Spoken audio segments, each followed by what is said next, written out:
Hürmetli vatandaşlık siyan davamlaştırmaz.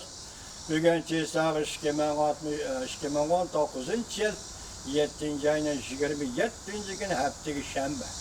Endiki mavzumunda Arab Birleşme Halkligining sardori Jungoni ziyorat qildi. Jungoning Xinjiang siyosatini qo'llaydiganligini bildirdi. Mavzuli xabar 7. ayının 22. günü Fransiya Xalqaro radiosida e'lon qilindi. Xabar bunda başlar. Arab Birleşme Halkligining sardori Muhammad Zoyid Xon orduning jamoati, Muhammad Zoyid Xon ordusining jamoati bugun Beijingga kelib, Jungoning raisi Xi Jinping bilan ko'rishdi.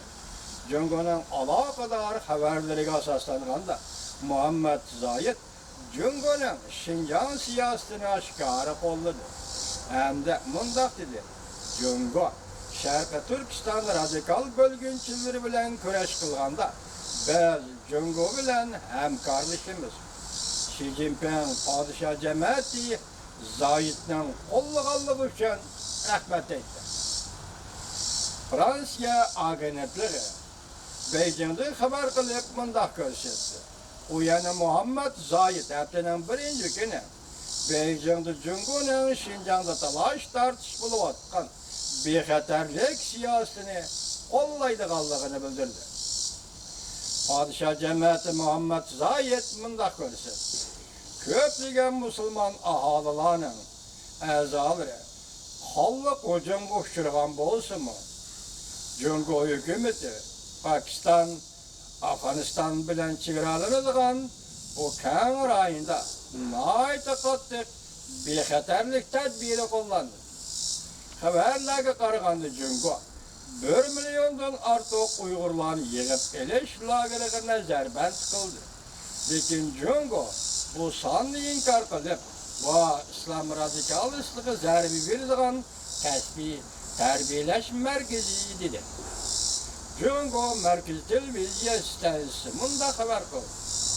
Muhammad Zoyid Beijingda Jungoning raisi Xi Jinping bilan ko'rishganda mundaq dedi: Bizning davlatimiz Jungoning osonlik millatlarning huquqini qo'g'dash ko'rsatgan tirishchanligini yuqori darajada madhiyahlaydi.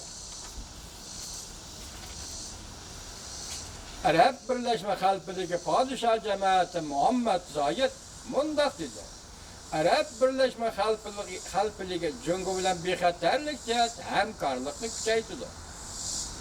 Jumladan Sharq Turkiston islom markaziga ishga olgan radikal kuchlar bilan kurash qildi. Davlatning bexatarligini va rayonning tinchligini qo'llashda Jungo bilan hamkorlashdi. Fransiya agentligi mundaq ko'rsatdi. Sharqi Turkiston islom markazi tashkiloti Xinjiang mustaqilligini tashabbus qiladigan tashkilotdir. Xalqaro jamiyatda bu tashkilot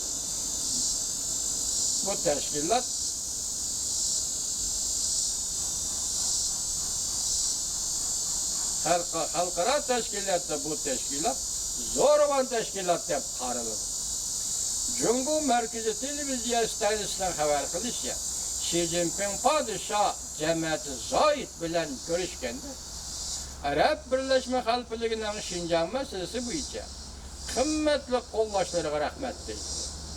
Xi Jinping zo'ravonlik qarshi turishga hamkorlashishni chaqiriq qildi. Fransiya agentligi mundaq ko'rsatdi.